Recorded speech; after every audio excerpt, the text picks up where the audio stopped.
Hello guys, welcome to cinema news episode 13. చాలా interesting updates ఉన్నాయి, అన్ని డీటెయిల్ గా డిస్కస్ చేద్దాం. ముందుగా లైక్ కొట్టి వీడియోని స్టార్ట్ చేయండి. ఫస్ట్ నాని ప్యారడైజ్ సినిమా గురించి మాట్లాడుకుందాం. యాక్చువల్ గా అయితే ఈ సినిమాని ఆగస్టు 21 కి రిలీజ్ చేద్దాం అని అనుకున్నారు, బట్ షూటింగ్ డిలే వల్ల పోస్ట్ పోన్ అయింది. ఇప్పటి వరకు 120 డేస్ షూట్ చేశారు అండ్ ఇంకా 60 డేస్ షూట్ పెండింగ్ ఉంది. అప్డేట్ ప్రకారం ఈ సినిమాని సెప్టెంబర్ 25 కి రిలీజ్ చేద్దాం అని మూవీ టీం ప్లాన్ చేస్తున్నారంట. నాని కెరీర్ లో ఒక సినిమా రిలీజ్ కి ఎంత టైం పట్టిందంటే అది ఈ సినిమా అనుకుంటా. ఏదేమైనా సినిమా బాగా వస్తే చాలు. నెక్స్ట్ సాయి దుర్గా తేజ్ కెరీర్ లోనే హైయెస్ట్ బడ్జెట్ తో పాన్ ఇండియా రేంజ్ లో రిలీజ్ అవబోతున్న సినిమా సంబరాల ఏటిగట్టు. చాలా గ్యాప్ తీసుకుని సాయి దుర్గా తేజ్ చేస్తున్న సినిమా ఇది. అయితే ఈ సినిమా షూటింగ్ లో రీసెంట్ గానే ఒక బాలీవుడ్ సీనియర్ హీరో జాయిన్ అయ్యాడంట. ప్రెసెంట్ ముంబైలో షూటింగ్ జరుగుతుంది అండ్ హీరోయిన్ గా ఐశ్వర్య లక్ష్మి యాక్ట్ చేస్తుంది. మాక్సిమం ఈ సినిమాని ఈ ఇయర్ లోనే రిలీజ్ చేద్దాం అని మూవీ టీం ప్లాన్ చేస్తున్నారంట. నెక్స్ట్ పెద్ద సినిమా ప్రెసెంట్ థియేటర్స్ లో మిక్స్డ్ టాక్ వచ్చినా సక్సెస్ఫుల్ గా రన్ అవుతుంది. దీనికి మేజర్ రీజన్ మనం మాట్లాడుకుంటే అది రామ్ చరణ్. చాలా నెగిటివిటీ స్ప్రెడ్ అయింది, బట్ సినిమా కలెక్షన్స్ మాత్రం తగ్గట్లేదు. డ్యూరేషన్ ని దృష్టిలో పెట్టుకుని చాలా సీన్స్ ట్రిమ్ చేశారంట. అవన్నీ యాడ్ చేసి థియేటర్ లో రిలీజ్ చేద్దాం అని అనుకుంటున్నారు. పాస్ట్ లో కూడా సేమ్ ఇలాగే పుష్ప 2 సినిమాకి చేశారు. సినిమా డ్యూరేషన్ పెంచితే ఆడియన్స్ ఎంజాయ్ చేస్తారని చేస్తున్నారు, లేదా ఆడియన్స్ ని గొర్రెలను చేద్దాం అని చేస్తున్నారో తెలియడం లేదు. అదేదో ముందే రిలీజ్ చేయొచ్చు కదా. మళ్ళీ ఇప్పుడు కొన్ని సీన్స్ కోసం థియేటర్స్ కి వెళ్ళాలా? మూవీ టీం ఈ విషయాన్ని చాలా సీరియస్ గా తీసుకుని ముందే అన్ని కరెక్ట్ గా ప్లాన్ చేసుకుంటే మంచిది. ఫ్యాన్స్ అయితే ఎన్నిసార్లైనా వెళ్తారు, బట్ నార్మల్ ఆడియన్స్ పరిస్థితి ఏంటి? లాస్ట్ లో చూసినోడు ఆ సీన్ ని ఎంజాయ్ చేస్తాడు, మరి ఫస్ట్ చూసినోడు పరిస్థితి ఏంటి? ఇద్దరికి సేమ్ టికెట్ ప్రైస్ కదా. ఇన్ఫాక్ట్ ఇంకా చెప్పాలంటే ఫస్ట్ చూసినోడికి ఇంకా ఎక్కువ టికెట్ ప్రైస్ ఉంటుంది. ఇది మూవీ టీం సీరియస్ గా తీసుకోవాల్సిన issue. Next Bollywood star heroine Katrina Kaif Vicky Kaushal ని పెళ్లి చేసుకుని యాక్టింగ్ ఫీల్డ్ కి కొంచెం గ్యాప్ తీసుకుంది. తన లాస్ట్ మూవీ విజయ్ సేతుపతితో మేరీ క్రిస్మస్ చేసింది. ఆ తర్వాత తను ప్రెగ్నెంట్ అవ్వడం, బేబీ కేర్ తో బిజీగా అయిపోయింది. ఇప్పుడు తన సెకండ్ ఇన్నింగ్స్ స్టార్ట్ చేయబోతుందంట. ఇంతకు ముందులాగా జస్ట్ కమర్షియల్ మూవీసే కాకుండా వెబ్ సిరీస్, ఓటీటీ ఒరిజినల్స్ కూడా చేయడానికి ఇంట్రెస్ట్ చూపిస్తుందంట. కత్రీనా రీ ఎంట్రీతో ఫ్యాన్స్ అంతా హ్యాపీగా ఫీల్ అవుతున్నారు.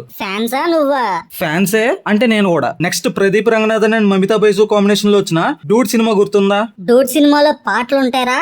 ఇంకా సినిమా పాటలే వింటున్నా ట్రావెల్ చేస్తున్నప్పుడు. ఈ సినిమాకి సీక్వెల్ అనౌన్స్ చేశారు. ఎందుకు? ఫస్ట్ పార్టే సోసాగా ఉంటుంది. నేను సాంగ్స్ నచ్చాయన్నా, సినిమా కాదు. ఎగ్జాక్ట్లీ. ఈ అనౌన్స్మెంట్ వచ్చినప్పటి నుంచి ఆడియన్స్ కూడా ఇదే మాట అంటున్నారు. కానీ కొంతమంది మాత్రం ఈ సినిమాలో సాయి అభ్యంకర్ ఎలాంటి ట్రీట్ ఇస్తాడో అని వెయిట్ చేస్తున్నారు. నెక్స్ట్ AA22 గురించి మాట్లాడుకుంటే ప్రెసెంట్ సోషల్ మీడియాలో ఈ సినిమాలో విలన్ గా ఎవరు యాక్ట్ చేయబోతున్నారు అన్న టాపిక్ నడుస్తుంది. దీనికి రీజన్ ఏంటంటే నార్మల్ గా లోకేష్ కనకరాజ్ సినిమాల్లో విలన్ క్యారెక్టర్స్ కి ఒక స్పెషాలిటీ ఉంటుంది. పాస్ట్ లో Vijay Sethupathi, Fahadh Faasil, Sanjay Dutt and Rolex character లో సూర్య, ఇలాంటి స్టార్స్ ని పవర్ఫుల్ నెగిటివ్ రోల్స్ లో చూపించి ఆడియన్స్ ని ఇంప్రెస్ చేశాడు. సో దాని వల్ల ఇప్పుడు అల్లు అర్జున్ కి ఆపోజిట్ గా ఏ యాక్టర్ యాక్ట్ చేయబోతున్నాడు అని టాక్ నడుస్తుంది. ఇన్ఫో ప్రకారం అయితే మేబీ విజయ్ సేతుపతి ఈ సినిమాలో యాక్ట్ చేయొచ్చు అని టాక్ నడుస్తుంది. Next RC-17 update. Ram Charan recent offline looks గమనించారా? సాలిడ్ కట్అవుట్ కదా.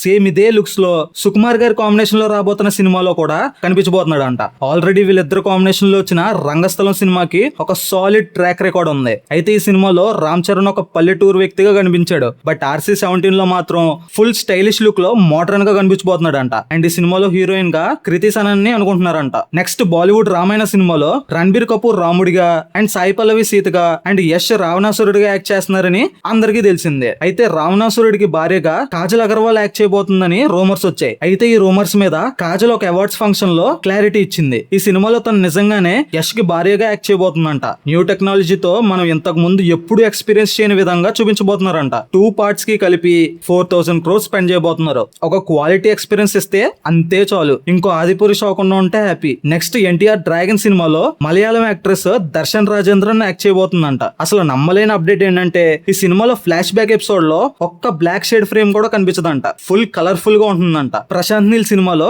కలర్ఫుల్ ఫ్రేమ్స్ అంటే కొంచెం వినడానికి విచిత్రంగా ఉంది, బట్ ఎన్టీఆర్ ఫ్యాన్స్ కోసం ప్రశాంత్ నీల్ డిజైన్ చేశాడంట. చూడాలి మరి ఆ ఫ్లాష్ బ్యాక్ ఎపిసోడ్స్ ఎలా ఉంటాయో. ఇవి ఇవాల్టి cinema updates. I hope you like this updates. ఒకవేళ నచ్చితే లైక్ కొట్టండి అండ్ ఇంకా ఇలాంటి interesting cinema updates and reviews కోసం మన ఛానల్ ని సబ్స్క్రైబ్ చేసుకోండి.